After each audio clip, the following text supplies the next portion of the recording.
ಧನುಸು ರಾಶಿ. ಈ ಧನುಸು ರಾಶಿಯವರಿಗೆ ಮೈ ತುಂಬ ಸಾಲ ಮಾಡ್ಕೊಂಡ್ಬಿಟ್ಟಿದ್ದೀರಾ. ಯಾಕೆಂದ್ರೆ ಮಕರ ರಾಶಿಯಲ್ಲಿ ಶನಿ ಸಂಚಾರ ಮಾಡ್ತಾ ಇದ್ರಲ್ಲ ಹಿಂದೆ, ಆಗ ಸಾಲ ಮಾಡ್ಕೊಂಡ್ಬಿಟ್ಟಿದ್ದೀರಾ. ಇನ್ನು ಸಾಲ ತೀರಿಸೋದ್ರಲ್ಲೇ ಇದ್ದೀರಾ. ಈ ಮಾಸವೂ ಕೂಡ ಸಾಲ ಮರುಪಾವತಿ ಮಾಡ್ತಕ್ಕಂಥದ್ದು. ಆದರೆ ಈ ಮಾಸದಲ್ಲಿ ಯತ್ನ ಕಾರ್ಯದಲ್ಲಿ ಜಯವನ್ನು ಅನುಭವಿಸ್ತಕ್ಕಂಥ ಒಂದು ಮಾಸವಾಗತ್ತೆ ಈ ಪಾಲ್ಗುಣ ಮಾಸ. ಈ ಪಾಲ್ಗುಣ ಮಾಸವನ್ನ ಉಪಯೋಗವನ್ನ ನೀವು ಯಾವ ರೀತಿ ಮಾಡ್ಕೋಬೇಕು ಅಂತ ಅಂದ್ರೆ, ನೂತನ ಪ್ರಯತ್ನವನ್ನ ಪಡಬೇಕು. ಸೋಂಬೇರಿತನ ಬಿಡಬೇಕು ಮೊದಲು. ದೊಡ್ಡವರು ಹೇಳ್ತಾರೆ, ಆಲಸ್ಯಂ ಅಮೃತಂ ವಿಷಂ. ಆಲಸ್ಯವನ್ನ ಬಿಟ್ಟಾಗ ಮಾತ್ರ. ಇತ್ತೀಚೆಗೆ ಯಾಕೋ ಬಹಳಷ್ಟು ಆಯಾಸ ಗುರುಗಳೇ, ಅಯ್ಯೋ ಏನ್ ಮಾಡೋಕ್ಕೂ ಮನಸ್ಸೇ ಇಲ್ಲ ಗುರುಗಳೇ ಅಂತ ಹೇಳ್ತೀರ. ಮನಸ್ಸು ನೀವು ರೂಢಿಸ್ಕೋಬೇಕೇ ವಿನಃ ಮನಸ್ಸು ತಾನಾಗಿಯೇ ಬರೋಕ್ಕೆ ಸಾಧ್ಯ ಇಲ್ಲ. ಅರ್ಥ ಮಾಡ್ಕೊಳ್ಳಿ. ಮೊದಲು ನೀವು ಮಾಡಬೇಕಾಗಿರ್ತಕ್ಕಂಥ ಕೆಲಸ, ಆಲಸ್ಯ ಬಿಟ್ಟು ಕಷ್ಟಪಟ್ಟು ಕೆಲಸ ಮಾಡ್ತಕ್ಕಂಥದ್ದು. ಪ್ರಯತ್ನ ಅಂತಕ್ಕಂಥದ್ದನ್ನು ಪಡಿ. ನೀವು ಪ್ರಯತ್ನ ಪಡಲಿಲ್ಲ ಅಂದ್ರೆ ಆಗಲ್ಲ. ಇನ್ನು ಆರೋಗ್ಯದ ಗಮನವನ್ನು ಹರಿಸಿ. ಎಲ್ಲೋ ಒಂದು ಕಡೆ ಕಿಡ್ನಿ ಪ್ರಾಬ್ಲಮ್ ಅಂತಕ್ಕಂಥದ್ದು ಆಗಬಹುದು, ಅಥವಾ ಲಿವರ್ ಪ್ರಾಬ್ಲಮ್ ಆಗ್ತಕ್ಕಂಥ ಸಾಧ್ಯತೆಗಳಿರ್ಬೋದು, ಅಥವಾ ಅಸಿಡಿಟಿಯಿಂದ ತೊಂದರೆಗಳಾಗ್ಬೋದು, ಲೈಟ್ ಆಗಿ ಹಾರ್ಟ್ ಅಟ್ಯಾಕ್ ಆಗ್ತಕ್ಕಂಥ ಸಾಧ್ಯತೆಯೂ ಕೂಡ ಕಂಡು ಬರ್ತಾ ಇದೆ. ಆಹಾರದಲ್ಲಿ ವ್ಯತ್ಯಾಸಗಳನ್ನು ಮಾಡ್ಕೋಬೇಡಿ. ಜೀವನದಲ್ಲಿ ನೀವು ಆರೋಗ್ಯ ಮೊದಲು ಕಾಪಾಡಿಕೊಳ್ಳಿಕ್ಕೆ ಪ್ರಯತ್ನವನ್ನು ಮಾಡಿ. ಬಹಳಷ್ಟು ದುಡ್ಡನ್ನು ನೋಡಿದ್ದೀರಾ ನೀವು. ಆ ದುಡ್ಡನ್ನೂ ಕೂಡ ಅನುಭವಿಸೋಕ್ಕಾಗದೆ ಕಳ್ಕೊಂಡು ಇದ್ದೀರಾ. ಆದರೆ ಆರೋಗ್ಯ ಅಂತಕ್ಕಂಥದ್ದು ಇಷ್ಟು ದಿನ ನಿಮಗೆ ಚೆನ್ನಾಗಿತ್ತು. ಆದರೆ ಇನ್ನು ಮುಂದಕ್ಕೆ ಆರೋಗ್ಯ ಸ್ವಲ್ಪ ಈ ಮಾಸದಲ್ಲಿ ಅವ್ಯವಸ್ಥೆಗಳಾಗ್ತಕ್ಕಂಥ ಸಾಧ್ಯತೆಗಳಿದೆ. ಎಚ್ಚರಿಕೆಯನ್ನು ವಹಿಸ್ತಕ್ಕಂಥ ಕೆಲಸವನ್ನು ಮಾಡಿ. ಮೊದಲು ನೀವು ಮಾಡಬೇಕಾಗಿರ್ತಕ್ಕಂಥ ಕೆಲಸ, ಗುರು ದತ್ತಾತ್ರೇಯರ ಪಾರಾಯಣವನ್ನು ಮಾಡಿ. ಪ್ರತಿ ಗುರುವಾರ ಗುರು ಸಮಾನರಾಗಿರ್ತಕ್ಕಂಥವರಿಗೆ ಒಂದು ಹಳದಿ ವಸ್ತ್ರವನ್ನು, ಸ್ವಲ್ಪ ಕಡಲೆ ಕಾಳನ್ನು ಕೊಟ್ಟು ನಮಸ್ಕಾರವನ್ನು ಮಾಡಿ ಆಶೀರ್ವಾದವನ್ನು ಪಡಿತಕ್ಕಂತಹ ಕೆಲಸವನ್ನು ಮಾಡಿ. ನಿಮಗೆ ಆ ದಕ್ಷಿಣಾಮೂರ್ತಿಯ ದತ್ತಾತ್ರೇಯನ ಅನುಗ್ರಹ ಪ್ರಾಪ್ತಿಯಾಗಲಿ, ಸುಖ ಜೀವನ ಪ್ರಾಪ್ತಿಯಾಗಲಿ ಅಂತ ಹೇಳಿ ನಾನು ಕೂಡ ಆ ಒಂದು ಬೃಹಸ್ಪತಿಯನ್ನ ಪ್ರಾರ್ಥನೆಯನ್ನು ಮಾಡ್ತೇನೆ. ನೀಲಾಂಜನ ಸಮಾಭಾಸಂ ರವಿಪುತ್ರ ಯಮಾಗ್ರಜಂ ಛಾಯಾ ಮಾರ್ತಾಂಡ ಸಂಭೂತಂ ತಂ ನಮಾಮಿ ಶನೇಶ್ವರಂ. ಶನೇಶ್ವರಾಯ ವಿದ್ಮಹೇ ಛಾಯಾಪುತ್ರಾಯ ಧೀಮಹಿ ತನ್ನೋ ಶನೇಶ್ವರ ಪ್ರಚೋದಯಾತ್. ಶನಿ ಅಂದರೆ ಸಾಕು ಬಹಳಷ್ಟು ಜನ ಭಯ ಪಡ್ತೀರ. ಬಹಳಷ್ಟು ಜನ ಅನುಭವ ಅಂತಕ್ಕಂಥದ್ದು ಏನಾಗಿದೆಯೋ, ಅಯ್ಯೋ ಶನಿ ಜನ್ಮದಲ್ಲಿ ಅಥವಾ ಸಪ್ತಮದಲ್ಲಿ ಏಳರಾಟ ನಷ್ಟದಲ್ಲಿ ಜನ್ಮದಲ್ಲಿ ಬಂದರೆ ಬಹಳಷ್ಟು ಸಂಕಷ್ಟಗಳು ಅಂತಕ್ಕಂಥದ್ದು ಈಗಾಗಲೇ ಅನುಭವಿಸಿರ್ತಕ್ಕಂಥವರು ಬಹಳಷ್ಟು ಜನ ಇದ್ದೀರಾ. ಈ ಶನಿಗ್ರಹ ಸ್ಥಾನ ಪಲ್ಲಟವನ್ನು ಮಾಡ್ತಾ ಇದ್ದಾನೆ. ಕುಂಭರಾಶಿಯಿಂದ ಮೀನರಾಶಿಗೆ ಶನಿ ಪ್ರವೇಶವನ್ನು ಮಾಡ್ತಾ ಇದ್ದಾನೆ. ಯಾವತ್ತು? ಮಾರ್ಚ್ 29ನೇ ತಾರೀಕು ಶನಿವಾರ ಅಮಾವಾಸ್ಯೆಯ ದಿನ ಶನೇಶ್ವರ ತನ್ನ ಪಥವನ್ನು ಬದಲಿಸ್ತಾ ಇದ್ದಾನೆ. ಸ್ವಕ್ಷೇತ್ರವನ್ನ ಬಿಟ್ಟು ಗುರುವಿನ ಕ್ಷೇತ್ರಕ್ಕೆ ಹೋಗಿ ಸಂಚಾರವನ್ನ ಪ್ರಾರಂಭವನ್ನ ಮಾಡ್ತಾನೆ. 2 ವರ್ಷ 6 ತಿಂಗಳು ಮೀನ ರಾಶಿಯಲ್ಲಿ ಸಂಚಾರ ಮಾಡ್ತಕ್ಕಂಥದ್ದು. ಒಂದು ರಾಶಿಯಲ್ಲಿ 2.5 ವರ್ಷ ಶನಿ ಸಂಚಾರ. ಬಹಳಷ್ಟು ಜನ ಈಗಾಗಲೇ ಸಾರ್ವಜನಿಕ ಕ್ಷೇತ್ರದಲ್ಲಿ ಆತಂಕ ಮನೆ ಮಾಡಿದೆ. ಏನ್ ಮಾಡ್ಬಿಡ್ತಾರಪ್ಪ ಶನಿ, ಇದರಿಂದ ಏನೆಲ್ಲ ಸಮಸ್ಯೆಗಳಾಗತ್ತೆ, ನನಗೆ ಯಾವ ಸ್ಥಾನಕ್ಕೆ ಬರ್ತಾನೆ ಶನಿ, ನನಗೇನು ನೀಚ ದೃಷ್ಟಿ ಬಿಡ್ತಾನೋ, ಕ್ರೂರ ದೃಷ್ಟಿ ಬಿಡ್ತಾನೋ, ಅಥವಾ ಕಷ್ಟಗಳನ್ನು ಕೊಡ್ತಾನೋ ಅನ್ನೋ ರೀತಿ ಬಹಳಷ್ಟು ಜನ ಆಲೋಚನೆಯನ್ನ ಮಾಡ್ತಾ ಇದ್ದೀರ. ಒಂದೇ ಒಂದು ನಿಮಗೆ ತಿಳಿಯದ ವಿಚಾರವನ್ನ ನಿಮ್ಮ ಮುಂದೆ ನಾನು ಇಡ್ತಾ ಇದ್ದೇನೆ.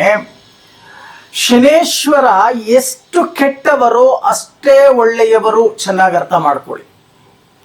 ಆ ಶನಿ ತನ್ನ ಮನೆಯನ್ನ ಬದಲಿಸ್ತಕ್ಕಂತಹ ಸಮಯದಲ್ಲಿ ನಾವು ಅವರಿಗೆ ನಮನವನ್ನ ಸಲ್ಲಿಸ್ತಕ್ಕಂಥ ಕೆಲಸವನ್ನ ಮಾಡಬೇಕು.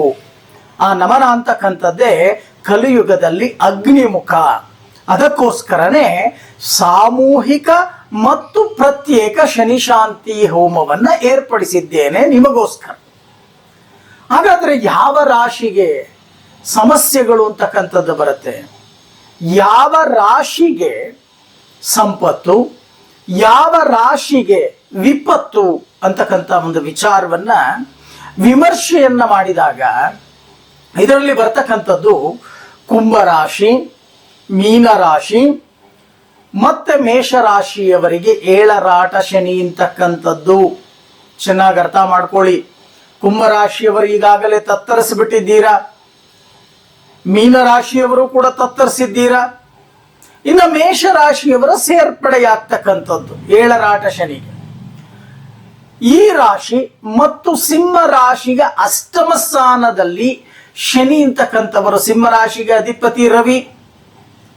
ಶನಿ ಅಷ್ಟಮಕ್ಕೆ ಬಂದಾಗ ಕೊಡಬಾರದ ಕಷ್ಟಗಳನ್ನು ಕೊಡ್ತಾನೆ ಅಂತಕ್ಕಂಥದ್ದು ಜ್ಯೋತಿಷ್ಯ ವಿಚಾರಗಳಲ್ಲಿ ಇರ್ತಕ್ಕಂಥ ಫಲ.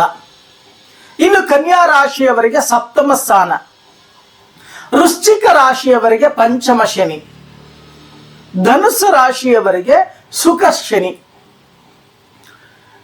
ಹೀಗೆ ರಾಶಿಯವರಿಗೆ ಯಾವ ಯಾವ ರಾಶಿಗೆ ದೋಷ ಅಂತಕ್ಕಂಥದ್ದನ್ನು ನಾವು ನೋಡಿದಾಗ ಕುಂಭರಾಶಿ, ಮೀನರಾಶಿ, ಮೇಷರಾಶಿ, ಕನ್ಯಾ ರಾಶಿ, ಜೊತೆಗೆ ಸಿಂಹ ರಾಶಿ, ವೃಶ್ಚಿಕ ರಾಶಿ, ಮಿಥುನ ರಾಶಿ ಮತ್ತೆ ಧನುಸ್ಸು ರಾಶಿ.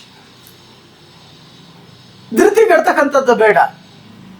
ನಿಮಗೋಸ್ಕರ, ನಿಮ್ಮ ಶ್ರೇಯಸ್ಸಿಗೋಸ್ಕರ ಆ ದಿನವೇ ಪ್ರತ್ಯೇಕ ಮತ್ತು ಸಾಮೂಹಿಕ ಹೋಮವನ್ನ, ಶನಿ ಶಾಂತಿ ಹೋಮ ಮತ್ತೆ ಶನಿಗೆ ಅಧಿದೇವತೆಯಾಗಿರ್ತಕ್ಕಂಥ ಪವಮಾನ ಹೋಮವನ್ನ ವಿಜೃಂಭಣೆಯಿಂದ ಆಚರಣೆಯನ್ನ ಮಾಡ್ತಾ ಇದ್ದೇನೆ ನಿಮಗೋಸ್ಕರ. ಇದರಲ್ಲಿ ನೀವು ಕೂಡ ಭಾಗಿಯಾಗಬಹುದು. ಯಾಕೆ ಅಂದ್ರೆ ನಾವೆಲ್ಲ ಮಾಡ್ತಕ್ಕಂಥದ್ದು ಸರ್ವೇ ಜನ ಸುಖಿನೋ ಭವಂತು, ನಿಮಗೋಸ್ಕರನೇ ನಾವು ಈ ಶನಿ ಶಾಂತಿ ಹೋಮವನ್ನ ಇಟ್ಕೊಂಡಿರ್ತಕ್ಕಂಥದ್ದು. ಬರ್ತಕ್ಕಂಥ ಕಷ್ಟ ಕಾರ್ಪಣ್ಯಗಳನ್ನ ಹೋಗಲಾಡಿಸ್ತಕ್ಕಂಥ ಶಾಂತಿ ಹೋಮವನ್ನ ನಾವು ಏರ್ಪಾಡು ಮಾಡಿದ್ದೇವೆ. ಈ ಒಂದು ಕಾರ್ಯಕ್ರಮದಲ್ಲಿ ಭಾಗಿಯಾದರೆ ನಿಮಗೇನು ಫಲ, ಬಹಳಷ್ಟು ಜನ ಗೊತ್ತೇ ಇಲ್ಲ.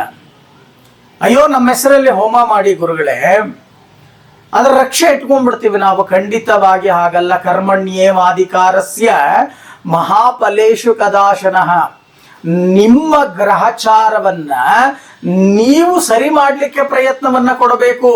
ಆಚಾರ್ಯ ಮುಖೇಣ ಕರಹಿಷೆ, ಒಬ್ಬ ಗುರುವಿನ ಮುಖಾಂತರ ನಾವು ಹೋಗಬೇಕೇ ವಿನಃ, ಆದರೆ ಗುರುವೇ ಎಲ್ಲವನ್ನು ಕೂಡ ಮಾಡಲಿಕ್ಕೆ ಸಾಧ್ಯ ಇಲ್ಲ. ಗುರುವಿನ ಆಶೀರ್ವಾದ ಅಂತಕ್ಕಂಥದ್ದು ಬೇಕು. ಚೆನ್ನಾಗಿ ಅರ್ಥ ಮಾಡ್ಕೊಳ್ಳಿ. ಇಂಥ ಒಂದು ಹೋಮವನ್ನ, ಶಾಂತಿ ಹೋಮವನ್ನ ನನ್ನದೇ ಆದ ಶ್ರೀಮದ್ ರಾಮಾನುಜ ಗೋಶಾಲೆ, ಶೆಟ್ಟಿಹಳ್ಳಿ ಹೊರವಲಯ, ಹಕ್ಕನಹಳ್ಳಿಯ ಕ್ರಾಸ್ ಹತ್ತಿರ, ನುಗ್ಗೇಹಳ್ಳಿ ಹೋಬಳಿ, ಚನ್ನರಾಯಪಟ್ಟಣ ತಾಲೂಕು, ಹಾಸನ ಜಿಲ್ಲೆ. ಇಲ್ಲಿ ಆ ದಿನ ಬೆಳಗ್ಗೆ 8 ಗಂಟೆಗೆ ಸರಿಯಾಗಿ ಹೋಮ ಪ್ರಾರಂಭವಾಗುತ್ತೆ. 12 ಗಂಟೆಗೆ ಪೂರ್ಣಾಹುತಿ ಅಂತಕ್ಕಂಥದ್ದು ನಡೆಯುತ್ತೆ. ಇದರಲ್ಲಿ ಯಾರು ಭಾಗಿಯಾಗ್ತೀರೋ ಅಥವಾ ನಿಮಗೆ ದೋಷಗಳಿದ್ದರೆ ನಿಮಗೆ ಪ್ರತ್ಯೇಕವಾಗಿ ಹೋಮಕುಂಡವನ್ನ ಕೊಟ್ಟು ನಿಮಗೆ ನಿಮ್ಮ ಕೈಯಾರೆ ಹೋಮ ಅವನಾದಿಗಳನ್ನ ಮಾಡಿಸ್ತಕ್ಕಂಥ ಕೆಲಸವನ್ನ ನಾವು ಮಾಡ್ತಾ ಇದ್ದೇವೆ.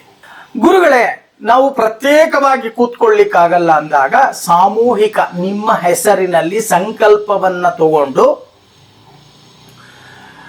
ಕಂಕಣಧಾರಿಯನ್ನ ಆಗಿ ನಿಮ್ಮನ್ನ ಮಾಡಿ ಪ್ರಧಾನ ಹೋಮಕುಂಡದಲ್ಲಿ ಸಾಮೂಹಿಕ ಶನಿ ಶಾಂತಿ ಹೋಮ, ಪವಮಾನ ಹೋಮ ಇಷ್ಟನ್ನ ಆಚರಣೆಯನ್ನ ಮಾಡಿ ಪೂರ್ಣಾವತಿ ಆದ ನಂತರ ಪೂರ್ಣಾವತಿಯನ್ನ ನಿಮಗೆ ಸ್ಪರ್ಶಿಸಿ ನಂತರ ಪೂರ್ಣಾವತಿಯನ್ನ ಮಾಡಿ ಅದರಲ್ಲಿ ಬರ್ತಕ್ಕಂಥ ರಕ್ಷೆಯ ಸಮೇತ ನಿಮಗೆ ಆಶೀರ್ವಾದ ಅಂತಕ್ಕಂಥದ್ದು ಲಭ್ಯವಾಗತ್ತೆ. ಇಂಥ ಒಂದು ಸಮಯವನ್ನ ಉಪಯೋಗವನ್ನ ಮಾಡ್ಕೊಳ್ಳಿ. ಇದೆಲ್ಲ ಅವಕಾಶಗಳು 30ನೇ ತಾರೀಕು ಬಂದು ಹೋಮ ಮಾಡಿ ಅಂದ್ರೆ ಖಂಡಿತವಾಗಿ ಮಾಡಲ್ಲ. 29ನೇ ತಾರೀಕು ಮಾತ್ರ ಈ ಹೋಮ ಅಂತಕ್ಕಂಥದ್ದು ನಡೆಯುತ್ತೆ. ಇದಕ್ಕೆ ಈಗಾಗಲೇ ಹೆಸರುಗಳನ್ನ ಸೇರ್ಪಡೆ ಮಾಡಲಾಗ್ತಾ ಇದೆ. 48 ದಂಪತಿಗಳಾದ ನಂತರ ಇದನ್ನ ಕ್ಲೋಸ್ ಮಾಡುತ್ತೆ. ಯಾಕೆ ಅಂತ ಅಂದ್ರೆ 48 ದಂಪತಿಗಳು ಮಾತ್ರ ನಮಗೆ ಸಾಕು. ಹೋಮಕ್ಕೆ ಕೂತ್ಕೊಳ್ಳಿಕ್ಕೆ. ಅದರ ಮೇಲೆ ಬಂದರೆ ಹೋಮಕುಂಡಗಳು ನಿಮಗೂ ಕೂಡ ಲಭ್ಯವಾಗಲ್ಲ. ಚೆನ್ನಾಗಿ ಅರ್ಥ ಮಾಡ್ಕೊಳ್ಳಿ. ಬಹಳಷ್ಟು ಕಾಲಾವಕಾಶ ಇದೆ, ಮಾಡಿಕೊಂಡ್ರೆ ಆಯ್ತೆ ಬಿಡು, ಖಂಡಿತವಾಗಿ ಇಲ್ಲ. ನೆಕ್ಸ್ಟ್ ನೀವು ಬಂದರೆ ಸಾಮೂಹಿಕಕ್ಕೆ ಬರಬೇಕಾಗತ್ತೆ. ಪ್ರತ್ಯೇಕವಾಗಿ ನಿಮ್ಮ ಕುಟುಂಬಕ್ಕೆ ಹೋಮಕುಂಡ ಅಂತಕ್ಕಂಥದ್ದು ನಿಮಗೆ ಬೇಕು ಅನ್ನೋದಾದರೆ